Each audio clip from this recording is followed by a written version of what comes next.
tan libre otra vez. Miguel Pastorino es investigador, docente, ha trabajado mucho en el tema de la filosofía de las religiones. También se ha especializado en el análisis y escribe sobre las nuevas religiones y bueno, este fenómeno que no es nuevo, pero que ha tenido una explosión en los últimos tiempos también en Uruguay, es uno de los motivos por el cual lo hemos convocado. ¿Cómo estás, Miguel? Un gusto recibirte. Muy bien, muchas gracias. ¿Qué pasa con las nuevas religiones? ¿Es que las religiones tradicionales han perdido espacio y eso ha sido ganado por grupos de distinto origen? ¿O simplemente han aprovechado determinados estados del alma de la gente y entonces allí donde ven un hueco? Yo creo que todo esto se debe a muchos factores, ¿no? O sea, somos testigos de un cambio cultural enorme de las últimas décadas y obviamente la religión, que es un hecho humano, no está ajena a los cambios culturales. Eso en primer lugar porque lo sufren, es decir, no solo la emergencia de nuevas expresiones religiosas, sino que las tradicionales también se ven reconfiguradas y transformadas, si uno lo ve. Capaz que no en su dimensión institucional, estructural, pero sí en el modo de vivir, en el modo de celebrar, en el modo de expresar esa fe. Y bueno, y obviamente que la crisis de la modernidad que puso en tela de juicio la razón moderna ha generado, para el gusto de algunos autores, la emergencia de justamente aquello que estaba reprimido y que se decía que iba a tender a desaparecer. Los teóricos de la modernidad, justamente lo religioso siempre está vivo, va mutando, va transformándose, va trasladándose, se sacralizan realidades nuevas, se desacralizan otras antiguas, pero es decir, lo religioso está presente. Hay gente que a veces cuando uno le dice religiones, piensa en las clásicas, milenarias o tradicionales. Sí. Pero uno dice, y a partir de allí, por ejemplo, el prejuicio de quién es religioso o no. Pero uno podría decir, analizando los fenómenos religiosos, que alguien que no practica ninguna religión, pero que hace reiki, que tiene una pirámide en su casa, prende un saumerio y tiene creencias en realidades que no ve, estamos ante un fenómeno religioso. Claro. Aunque a veces se le llame esotérico, o se le llame terapéutico. Eso por un lado. Ahora vamos a alimentarnos en ese tema. Pero ya que estás con definiciones, ¿qué diferencia hay entre sectas y las religiones? Bueno, ahí está un lío, porque los académicos, depende de la línea en la que estén. Por ejemplo, si son psicólogos, no te hablan de sectas. Te estudian las conductas sectarias que pueden existir incluso en partidos políticos o en agrupaciones ideológicas, sean religiosas o no. El tema sectas es muy complejo. Muchos de los psiquiatras y psicólogos que en Europa y Estados Unidos estudiaban en los 80 las sectas religiosas, hoy se dedican al mobbing, al bullying y a todo lo que sea abuso psicológico, porque se prepararon para eso estudiando estos fenómenos. Entonces quiere decir que esto ha cambiado. Los sociólogos de la religión tienen otra mirada. Yo normalmente la que utilizo, creo que es la que hoy ayuda a aclarar un poco, es hablar de sectas no en el sentido de minorías religiosas, porque no tiene nada que ver con ser minoritarios, sino con aquellas agrupaciones que, presentando una fachada religiosa o no religiosa, esconden detrás otras intenciones. Digamos, estamos ante un problema ético. Yo creo que lo que diferencia a una agrupación religiosa de una secta, técnicamente hablando, es que yo te estoy ofreciendo algo y en realidad no es lo que te estoy mostrando. Bueno, pero eso me lo dan en cualquier grupo, por más consolidado, histórico, milenario que sea, o nuevo. A ver, ¿a qué me refiero con esto? Digo, personas que pueden manipular existen en todos los ambientes. Sí. Es decir, fenómenos de estos se pueden dar al interior de cualquier religión. Pero cuando la agrupación en cuanto tal, como estructura, está montada así. Voy a darte un ejemplo, bien concreto y conocido e investigado por muchos autores. Una iglesia evangélica pentecostal, uno puede no gustarle o discrepar con sus creencias, pero si esa persona es creyente en lo que dice, es coherente con su fe, y su comunidad cree lo que el pastor le dice y el pastor de verdad está convencido de ese discurso, uno puede ver cierta coherencia religiosa que se muestra como una religión y no como un grupo que tiende a engañar o manipular al resto de la sociedad. Por ejemplo, muchas iglesias pentecostales. Jimmy Swaggart, ¿te acordás? Claro, él tuvo una cuestión personal que quedó un escándalo personal. Sí, está bien, pero digamos... Pero estamos hablando de una iglesia evangélica, o sea, un pastor evangélico. Claro, pero él de alguna manera manipulaba, o estos pastores mediáticos. No, yo creo que mucha de esta gente tiene un carisma personal y están convencidos de lo que hacen. Entonces sí, ahí entra dentro de cierto... de lo que sería un movimiento religioso cristiano, evangélico, con su legitimidad cristiana, y obviamente muchos de ellos manejan muy bien la oratoria. Claro, te gustará o no lo que dicen, o el estilo. Pero es coherente. Pero es coherente. Otra cosa es, por ejemplo, la suerte de pseudo iglesias que se las confunde con las pentecostales y no lo son, como el caso de la Iglesia Universal del Reino de Dios, conocida como Pare de Sufrir, donde Mira, investigaciones en Brasil durante años, hay tesis doctorales que una se llama Teatro, Templo y Mercado, justamente es un teólogo y antropólogo evangélico que lo que ha dicho es, bueno, esto justamente es un montaje. O sea, toda la estructura es justamente una empresa que en realidad lo que hace es, bueno, ofrecemos servicios religiosos, pero hasta a veces los mismos pastores no creen lo que están diciendo. Y de hecho han hecho investigaciones, entrevistas, es decir, ahí estamos ante algo que no es una iglesia evangélica. De hecho, muchos pastores pentecostales se sentirían ofendidos si los pusieran en la misma bolsa que este tipo de agrupaciones, ¿no? Que han tenido más conflictos en muchos países, ¿no? Con la prensa, con el gobierno, con las otras iglesias. Sí, un fenómeno muy complejo. Solo que para el que no es un investigador, ve la fachada de una iglesia en un cine y otra iglesia en un cine y le parece lo mismo. Pero no es lo mismo. Es decir, hay que separar y distinguir claramente. ¿Cómo nos damos cuenta? Y hay que ir caso a caso, es lo difícil. ¿Dios es amor? Está un poco en la línea parecida de Pare de Sufrir, justamente por el mismo esquema brasileño, donde se le han descubierto este tipo de ensalada religiosa con estrategias de marketing, pero por ejemplo, muchas veces se ha metido en la misma bolsa injustamente a la Iglesia Misión Vida para las Naciones del Pastor Márquez, que no tiene nada que ver con este tipo de agrupaciones, es una iglesia evangélica consolidada, seria, uno puede discrepar o no con lo que hace. No te gusta el estilo de Pastor Márquez, pero no es... No estamos ante un grupo de este tipo que engañan, es decir, abiertamente. Es decir, estamos en cosas diferentes. ¿Cómo sabemos que engañan? Tenemos una mise en scène impresionante, ahora que decías lo del tema del teatro, estas imágenes que estamos viendo, ¿no? Sí. Bueno, hay una serie de técnicas que se utilizan, que se han investigado desde los años 80. Además tiene el calendario... hay un sincretismo interesante, sí, de elementos judíos, afro. Sí. Porque el fundador, Edir Macedo, practicó la Umbanda, fue católico y evangelista y además estudió un poco de marketing. Y bueno, todos los kioscos posibles. Entonces, obviamente que en este tipo de agrupaciones se utilizan técnicas que se conocen. Tenenoche Investiga en Argentina hace años le hizo una investigación con cámara oculta, mostrando cómo él entrenaba a sus pastores, diciéndoles, hasta aquí terminó la fe, ahora empieza el negocio. Dicho por Macedo. Entonces, bueno, cuando todo eso está público... Pero claro, la gente es manipulada. De hecho, investigaciones en Uruguay se han hecho sobre el tema, programas periodísticos. Sin embargo, la gente sigue yendo. Y ahí uno dice, bueno, el tema es también que se toca la vulnerabilidad de la gente. A eso iba. Agarra a la gente con las defensas más bajas posibles, ¿no? Sí, normalmente apuntan a un público vulnerable. Sí, ¿no? Yo una vez me tocó hacer tribunal de tesis justamente de una memoria de grado en la Católica. Y el alumno que hizo la investigación trató el tema e intentó llegó a entrar alguna vez a alguna de estas sesiones, no sé cómo llamarla, y claro, los controles son muy férreos. Y si uno quisiera entrar como público, no te dejan entrar. Es complicadísimo. Pero hay un ojo, tienen un ojo esos porteros. Sí. Impresionante. Una seguridad increíble. De hecho, las técnicas de manipulación están estudiadas.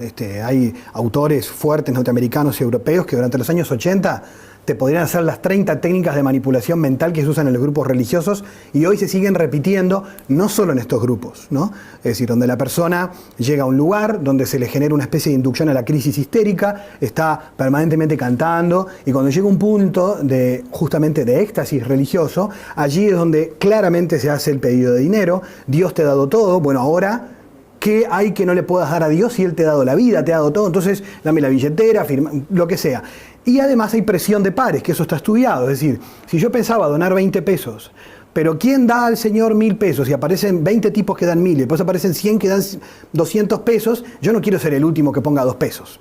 Y entonces logro que mucha gente que empezaba a poner 2 pesos termina poniendo 50. Es decir, todas esas cosas están estudiadas. No es la ofrenda de una iglesia normal donde la persona libremente le ofrenda a su iglesia para el culto y para el sostenimiento del pastor. No es esa libertad que de repente uno puede encontrar en iglesias evangélicas, en la iglesia católica u otras, donde la persona no es que se le hace un montaje en un momento puntual, que además se ha estudiado, se ha investigado, donde la persona siente que si no colabora, Dios no la va a bendecir. Y yo conocí un caso que investigamos, una persona que incluso profesional, porque a veces uno piensa que hay gente que no estudia. Es decir, todos somos vulnerables en un problema afectivo. No importa que tengamos 30 posgrados. Entonces, ahí la persona tenía miedo porque estaba deprimida y cuando entró al culto, le hicieron creer que le habían sacado el demonio porque le hicieron una suerte de pseudo-exorcismo. La persona se sintió mejor, pero porque claro, gritando todos nos sacamos tensiones. Y para hacerla corta, ¿qué le pasó a la mujer? Cuando salió del culto, le dijo al marido, yo tengo miedo porque me dijeron que si no vuelvo, los demonios van a volver. Una persona muy inteligente, pero llena de miedo, porque tenía miedo a volver a deprimirse. Y la sintomatología que describen de una persona endemoniada son los síntomas de la depresión. Y hay gente que además, otro problema de salud pública, que si yo además te digo que dejes el consultorio médico porque este es un problema meramente espiritual, hay gente que por un momento de sugestión se siente mejor y de verdad le deja de doler la rodilla. Efecto placebo. Un efecto placebo, y después ¿qué pasa? ¿No? Por eso a veces se cubren y dicen igualmente vaya al médico, pero el discurso es otro.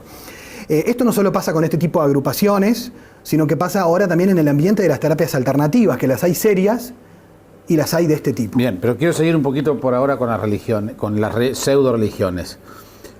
Porque también las tenemos muy presentes y omnipresentes en 18 de julio y comprando cines y haciendo inversiones de mucho dinero que no pueden hacer todas las empresas, pero amparadas en el tema de la libertad de cultos de este país. Entonces, el tema se puso muy de moda cuando se compró el Cine Plaza. Pero entonces, ¿qué pasó? ¿Qué pasa allí? Están exoneradas de impuestos, se amparan a la libertad de cultos, entonces pueden actuar libremente. Los controles son relativos por parte del Estado. De hecho, el Estado reconoció en su momento que había un gran entrevero y caos en la investigación de las asociaciones civiles por parte del MEC, ante quien deben solicitar permisos. Entonces, ahí hay una zona oscura, sin límites, una zona donde eso parece de limbo, ¿no? Ya que estamos con estos temas. Sí, ese es un tema complejo. Yo creo que va a seguir siendo complejo porque, como bien decías, bajo el artículo 5 de la libertad de culto de la Constitución nuestra... ¿Fundamos una religión vos y yo? La religión del agua. Fundémosla, claro. Que el agua purifica.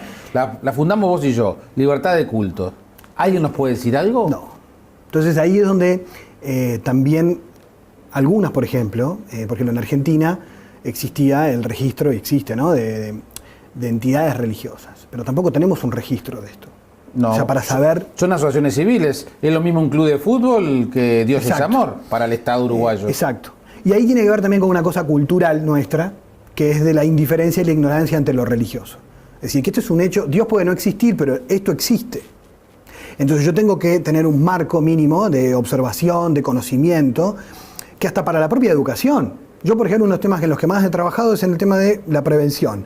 Si yo doy cursos sobre religiones, que no tienen que ser confesionales, no es catequesis, es conocer la historia de las religiones. Claro. ¿Cuántas veces nos ha servido, por ejemplo, que Susana Mangana, que en la Universidad Católica, con su cátedra del Islam y en los medios, ha aclarado todos los problemas de Medio Oriente, porque para nosotros un árabe es lo mismo que un musulmán y no distinguimos? Y si yo tengo esa ignorancia en el ámbito islámico, la tengo también en lo cristiano, la tengo en lo afrumbandista, se generan discriminaciones, a veces ¿por qué? Por ignorancia. Como yo no conozco, meto todo en la misma bolsa. No solo a la hora de discriminar a una minoría religiosa, sino también por la contraria, por la ingenuidad de que yo qué sé, un pariente me dice, estoy yendo al culto, Dios es luz violeta. Y yo digo, bueno, si le hace bien, pero a ver, averigua qué es eso, ¿no? Es decir, no tenemos mucha idea. Entonces yo creo que un debe, creo, en la educación es tener una mínima introducción a este tema. Sí, pero lo que pasa es que también con el Estado laico que tenemos, recuerdo que, a ver, no sé si lo recuerdo también, ayúdame, creo que se lo planteó Sturla a Vázquez, la posibilidad de que se enseñan religiones a nivel de la educación pública, y ya muchos colectivos saltaron. No, esto se quiere meter la iglesia en la educación. Claro. Pero a ver, pero lo que planteó Sturla, al menos tal cual yo lo entendí, es esto que tú estás diciendo, ¿no? Conozcamos el abanico, difundamos el abanico de religiones para que después no nos agarren en falsa escuadra con la defensa baja. Mira, un caso concreto. En el año 2009, cuando se hizo el diálogo interreligioso en el anexo del Parlamento, que estuvimos presentes estudiosos, investigadores y miembros de las religiones, allí, por ejemplo, el facilitador, que es Nicolás Iglesias, estaba la maestra Susana de Andrade, del afrumbandismo, es decir, distintos líderes, distintas congregaciones y religiones que plantearon esto al Ministerio de Educación. Es decir, se planteó, fue quedando un poco ahí, como siempre pasa, que va quedando como estudiándose y viéndose, pero cuesta todavía, como tú decís, no solo con la Iglesia Católica, porque son todas las religiones las que plantean, para evitar discriminación, para tener una cultura más amplia, claro. Es decir, para tu propia formación, para saber manejarte en sociedad, para comprender al diferente, para entender lo que está pasando, es necesario que, así como estudiás filosofía, y estudiás filósofos que a veces hoy muchas corrientes desaparecieron, ¿Por qué no conocer? Porque yo estudie neoliberalismo, no soy liberal, Exacto. y porque estudie el marxismo voy a ser marxista. Y que si yo comprendo la historia de las religiones, que es una disciplina que tiene ya décadas y que en muchas universidades del mundo se enseña, y ateos profesionales en historia de las religiones, ¿por qué? Porque no tiene que ver con su creencia personal, tiene que ver con comprender el hecho religioso como hecho cultural y como hecho humano. Algunos psicólogos de la religión también pasa lo mismo. En psicología, si tú no estudias, y existe, la Universidad Católica tiene la materia psicología de la religión, pero no es catolicismo. Por ejemplo, es estudiar psicopatología y religión. Por ejemplo, el caso de la psicología de un fundamentalista, por ejemplo, ¿no? Es decir, o de por qué alguien se mete en un grupo de tipo sectario. Bueno, todas estas cosas también se deberían estudiar desde la psicología. Néstor da Costa, que es el único doctor en sociología que tenemos de la religión en Uruguay, es uno de los pocos que en el ámbito de las ciencias sociales ha hecho muchísimos trabajos, y hay otros intelectuales en Uruguay, pero son pocos.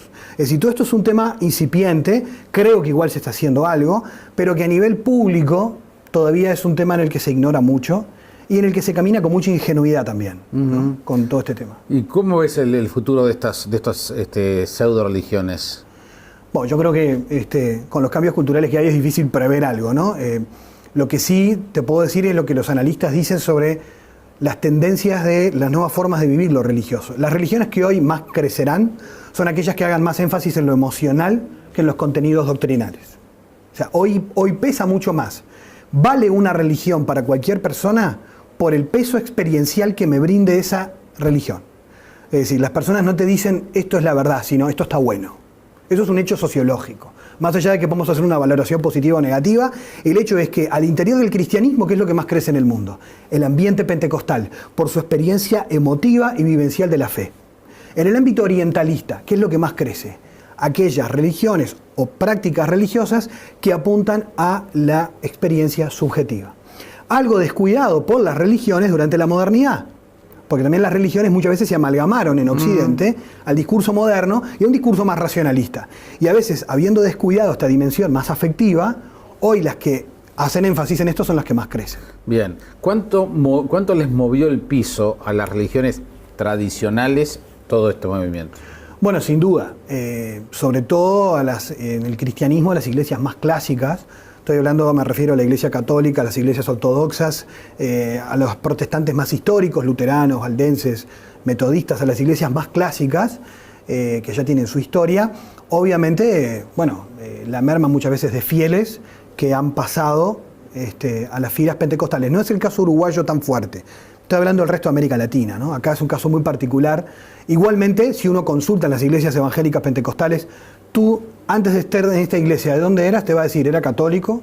Realmente era bautizado y no era un practicante, pero tuvo su conversión en la iglesia evangélica o evangélico de una iglesia más tradicional. Es decir, si bien no todos los que se van de las iglesias se van a las iglesias evangélicas pentecostales, todos los que están en las iglesias pentecostales que han crecido han pertenecido a iglesias cristianas. ¿Por qué? Porque el pentecostalismo no evangeliza agnósticos ni ateos, no tiene llegada con ese público. Porque el pentecostal le llega a la persona que ya cree en Jesús de antemano y en la Biblia. Está estudiado que esto es más o menos así. Entonces, obviamente que las que más pierden en ese sentido feligresía son las iglesias clásicas. Esto ha generado, ya en los años 90, Juan Pablo II, en la conferencia de Santo Domingo con los obispos de América Latina, les dijo, las sectas, hablaba genéricamente de todo, crecen en América Latina muchas veces por la falta de atención espiritual por parte de la iglesia. Es decir, a veces se ha dedicado más a trabajos de tipo social y ha abandonado más lo que es el ser un espacio de crecimiento espiritual para muchísima gente. Eso pasó también por razones sociales y mismas internas de las mismas iglesias. No es que se abandonó, pero se hizo un énfasis mayor. Hoy esto está de vuelta. La gente hoy, a través de la New Age, es decir, uno ve que lo que está buscando es otra cosa, experiencias espirituales, que luego le lleven a un compromiso social y demás, pero dame algo que me nutra el alma. Esa es la demanda que uno ve en las librerías con los libros de autoayuda. Sí, claro. ¿Y cuánto, para terminar el tema religioso, cuánto puede incidir esta impronta tan renovadora del Papa Francisco? Bueno, yo creo que obviamente lo que ha generado el Papa Francisco ha generado un giro de mayor simpatía hacia la Iglesia. Eso no quiere decir conversiones. Bien. Quiere decir, me cae bien, me encanta y viva todo esto. Pero eso no quiere decir algo evangelizador. Eso en realidad no pasa por el Papa de turno, ya desde mucho tiempo atrás hay movimientos en la iglesia, agrupaciones que son más en esta línea más espiritual, más misioneras. Pero abrió el juego de otra manera, Sí, sí. ¿no? El estilo. Igualmente yo, ahí tengo también otro tema para otro análisis, que es el tema de iglesia y medios, que es que casi todo lo que ha dicho Francisco está escrito por Benedicto. No hay nada novedoso en la doctrina, sí en el estilo. Y eso es lo que ha impactado. Para mucha gente es novedoso lo que no era nuevo. Claro, capaz que parecía ultraconservador Benedicto. Y si uno lo lee, dice, ha ido más lejos que Francisco en muchas cosas cuando uno lo lee. Igual Benedicto pero no recibe a Tinelli todo el tiempo. Obviamente, pero el tema es que hoy en el mundo de la comunicación los gestos son muy importantes. Claro. Y yo creo que Francisco en esto ha generado un ambiente de una gran alegría y una gran apertura en cuanto a el imaginario hacia adentro y hacia afuera. Pero bueno, el tema de las religiones yo creo que también, si uno tiene que estar atento a lo que pasa con la cultura, porque eso necesariamente te dice algo sobre lo que está pasando y va a pasar con la religión. Bien, vayamos a toda esta onda de la New Age, de la cosa espiritual, la autoayuda. ¿Por qué lo metes todo en la misma bolsa? Bueno, Pues yo estoy seguro que muchas de las personas que se dedican a estas modalidades se sienten muy lejos de toda esta cosa de pare de sufrir. no, por supuesto. En realidad, bueno, claro, es verdad, lo mismo pasa con los que te dije los evangélicos, Sí. no hay que poner en la misma bolsa. Lo que sí pongo en la misma bolsa es que sin importar el discurso espiritual o religioso, hay estructuras de manipulación, hay estructuras que cometen lo mismo con otro discurso. Te voy a dar un ejemplo. ¿Cómo te puede manipular un grupo de tipo pare de sufrir? De repente vos estás deprimido y te hacen creer que tu depresión es por un demonio y yo te hago un supuesto exorcismo y la persona se siente aliviada y le dice, eso es porque el demonio salió. Y en realidad el alivio es por otra cosa. Pero yo te puedo meter en otro grupo de tipo oriental, que no es budista serio, sino una amalgama media nueva y extraña que te dice, vamos a meditar y me tenés que pagar un seminario de meditación. Y vos, como estás estresado, te vas a ir a hacer el seminario. Y te van a decir, empezar a respirar hondo, y cualquiera que ha hecho meditación o conoce algo del budismo sabe que la meditación, por las respiraciones cada vez más profundas, te puede generar hiperventilación. Al cambiar el nivel de alcalinidad en la sangre, con más oxígeno te podés marear, podés llegar a alucinar, y eso se sabe. Lo sabe cualquier médico y persona que entienda de lo que sucede cuando yo respiro de esa manera. Si el guía que sabe de meditación me ayuda, me dice, tranquilo, te estás hiperventilando, regula la respiración y seguimos meditando. Ningún problema. ¿Qué pasa si yo, luego de eso, te digo, lo que pasa, Jaime, que eso que te sucedió es porque estás entrando en contacto con universos paralelos? Y resulta que ahora tu yo crístico, y empiezo a hacer una ensalada de discursos religiosos, y te digo, ¿y sabes qué pasa? Vos estás para un nivel superior, pero tenemos un segundo seminario. Pero si me voy al budismo, medito gratis. Y ahí se monta un negocio. ¿Me entendés? O sea, en realidad se toman cosas de aquí y de allá, como hizo Pare de Sufrir con lo cristiano, pero en una versión oriental que parece más ingenua, más inocentona. Pero obviamente que también existen. Como también el peligro a veces de estigmatizar un grupo oriental por este tipo de sectas. Por eso es complejo y hay que ir caso a caso, ¿no? Claro, estamos en la misma, porque te encontrás, y no estoy ni acusándolos, pero digamos, desde arte de respiraciones hasta Feng Shui, pasando por la autoayuda y los Paulo Coelho de la vida, lo pongo como, como etiqueta, ejemplo. No, pues además estamos todos tan susceptibles que, digamos, simplemente son ejemplos. Después, hay audiciones de radio, por ejemplo, después de las 10 de la noche, que hablan en varias radios además importantes, que te hablan de la nueva humanidad, y te encontrás que te tiran las cartas gitanas de acá, después los bucios de allá, de cosas que uno no Sí. que tiene que ver, terminan hasta que es necesario ser vegetariano, ¿tá? Te hablan del holocausto animal como parte de toda esta cosa, ¿no? Entonces vos decís, ¿dónde estamos parados? Yo creo que eso, la crisis cultural es tan profunda que justamente lo que hay es una crecida de un gran irracionalismo típico de las crisis civilizacionales, que también la sociedad se fragmenta, y vos lo ves que de repente en la educación entra la pseudociencia como ciencia. Que eso hoy hay muchos racionalistas que están tratando de defenderse, pero quedan allá gritando solos, porque muchas teorías pseudocientíficas de tipo mágicas entran presentadas como terapias. Antes el vidente se llamaba vidente, ahora se llama parapsicólogo, que es una pseudociencia.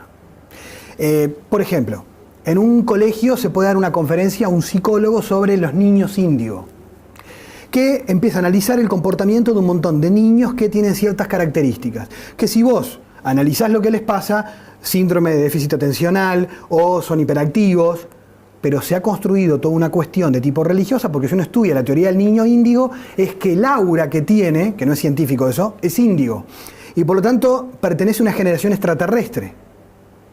Entonces, el problema es que eso no lo dicen en el primer curso, pero si tú te lees los libros lo encontrás.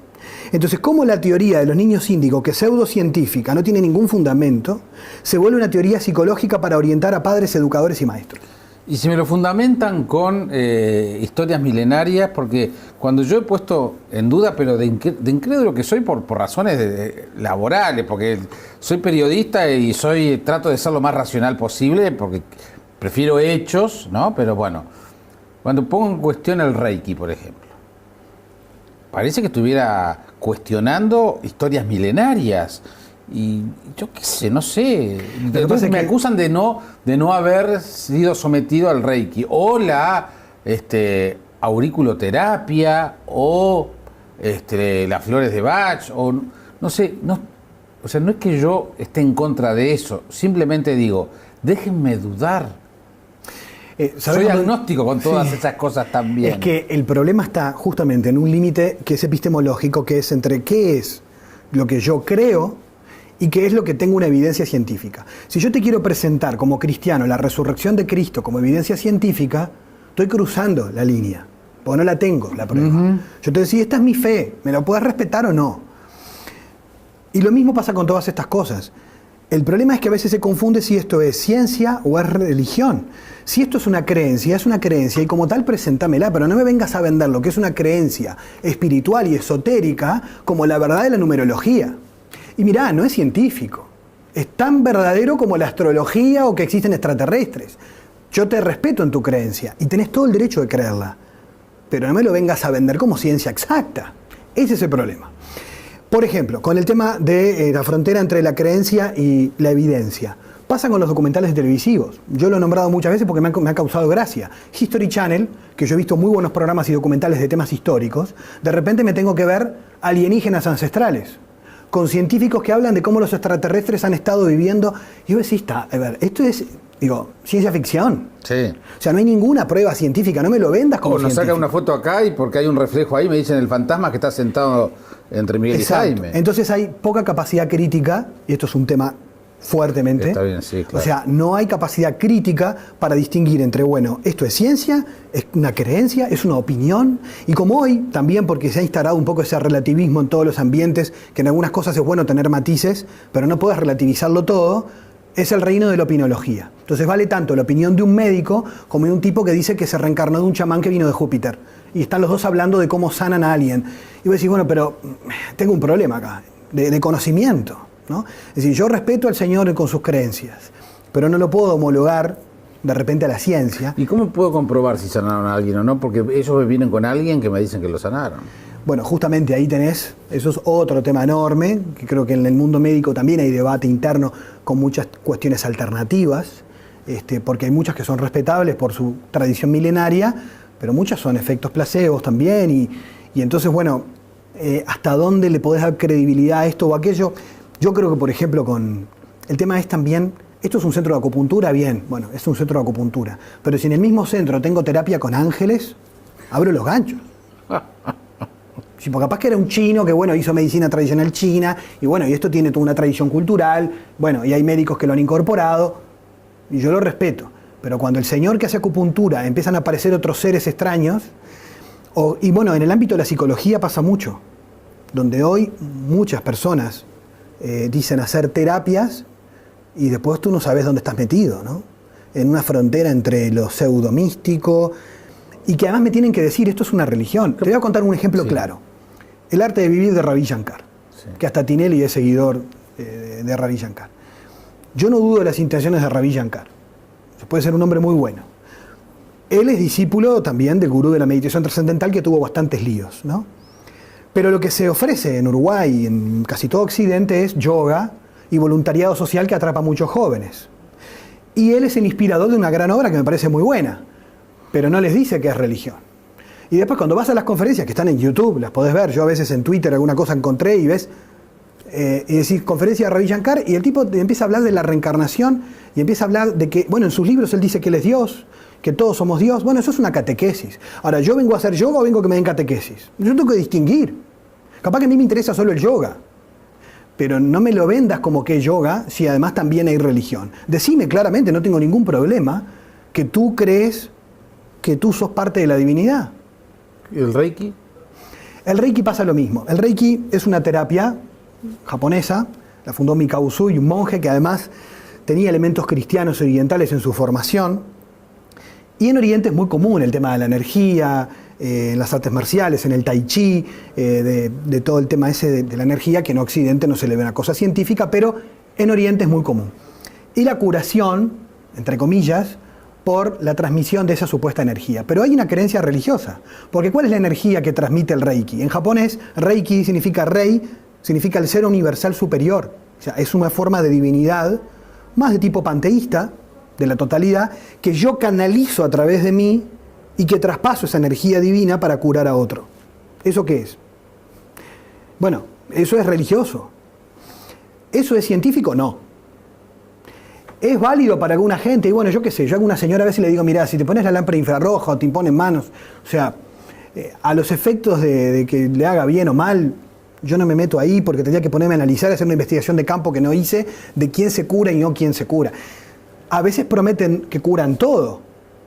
Hay mucha gente honesta haciendo estas cosas, muchísima gente honesta que ha creído en esto y que lo vive y hasta lo hace gratis. Hay gente que ha generado, como decimos popularmente, un curro de seminarios carísimos y de terapias carísimas a través de esto. Están las personas también.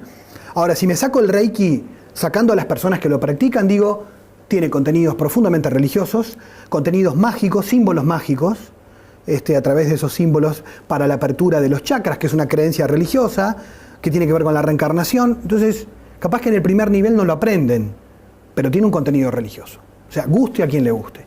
Entonces yo digo, bueno, alguien hace Reiki, me parece respetable, me parece súper respetable. Pero, por ejemplo, que alguien lo ofrezca como una terapia realmente comprobada y no sé qué, y en realidad me está dando otra cosa, me tiene que decir la verdad. ¿Qué pasa con...? ¿Es correcto que yo piense ahora que te escucho con todo esto, pensar en el exorcismo y la iglesia? Bueno, ahí yo creo que hay un tema en el cual la iglesia ha crecido mucho. Por lo pronto la iglesia católica y algunas iglesias protestantes, en cuanto que ya hace más de 30, 40 años que no se hace ningún exorcismo en la iglesia católica sin previo chequeo de un psiquiatra, de exámenes clínicos de toda clase, para descartar cualquier tipo de enfermedad, porque una oración de exorcismo hecha sobre una persona que tiene una patología psiquiátrica puede agravar la enfermedad, puede empeorarla, sugestionarla al infinito, ¿no? Entonces, obviamente que en esto de la Iglesia Católica, por lo que yo sé, de hecho en Roma y en Francia hace años que hay grupos interdisciplinarios con el exorcista, y la Iglesia lo que hace es que ahí entran los religiosos desde su fe y dice, bueno, cuando desde el punto de vista médico no encontramos nada y estos síntomas persisten, la Iglesia lo que hace es hacer una oración por esa persona, porque cree en su fe religiosa que la persona está siendo atacada por alguna forma de mal sobrenatural y reza por la persona. ¿Es lo que hacía el padre Elizaga? ¿Elizaga? Sí. Y de hecho, yo que algunas veces también colaboré en algunos temas con él llamaba a un psiquiatra para que presenciara, porque había que a veces ver un montón de cosas. Entonces, ahí la Iglesia en eso tiene un caso en millones. Cuando vos tenés exorcismo todos los días, lo que tenés es una histeria colectiva, ¿no? O sea, en eso creo que la Iglesia Católica y muchas iglesias evangélicas más históricas han tenido un desarrollo importante en el diálogo fe-ciencia, que hoy en día, digamos, es bastante equilibrado, ¿no? En eso. Que creo que es lo que hace falta. Porque pueden dialogar la fe y la ciencia, pero responden a preguntas distintas y enfocan desde lugares distintos la realidad. Y por lo tanto, puede existir el diálogo, no la confusión. Porque yo no voy al médico para que me aumente la fe. Es decir, me parece que ahí tiene que haber un diálogo sincero, honesto y más claridad, que es lo que no hay, porque además también a través de los medios, internet, o sea, hoy la información es muy accesible y yo me bajo un tratado sobre algo que lo escribió quién sabe quién, no se sabe jerarquizar la información, por eso para mí el tema es educativo. O sea, si aprendemos a formar conciencias más críticas, si aprendemos a dar herramientas para discernir estas cosas, y ya desde el liceo, no en la universidad. O sea, cuando yo ya estoy estudiando filosofía, distinguir qué es ciencia de qué es creencia, qué es pseudociencia. O sea, hay epistemólogos que se están dedicando hace tiempo a este tema. Yo creo que hoy, que está a la vista todos los días, creo que para que los chicos incluso vean televisión de forma más crítica, es importante tocar estos temas. Tú ahora estás encarando justamente una especie de curso de seminario multidisciplinario, ¿no? Sí. Con psicólogos, bueno, tú Sí. en la parte más de filosofía de las religiones. ¿Cuál es el objetivo de eso? Bueno, nosotros hicimos este curso hace 10 años. En realidad, brevemente, nosotros desde el año 2000 que estamos trabajando en esto, en un grupo interdisciplinario, y cuando he tenido que participar en otros países, me ha tocado el tema de ver que en congresos es cada vez más urgente la necesidad de formar gente con conciencia crítica en estos temas. Lo cual nuestro ideal en el curso no solo formar personas, porque se nos han anotado periodistas, psicólogos, pero también familiares con personas metidas en grupos extraños, que quieren saber cómo ayudar a sus familiares.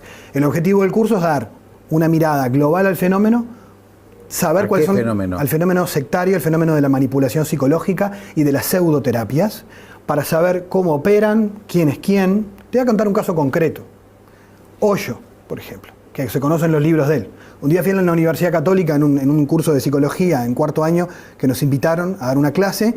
Les pasé diapositivas del gurú Bhagwan Rajneesh por su tráfico de armas, narcotráfico también. Animalito de Dios. Preso, está la foto por el FBI, perseguido, Estados Unidos, el tipo sale del país. Y Bhagwan Rajneesh, cuando vuelve a Oriente, cambia de nombre y se pone el nombre de Osho.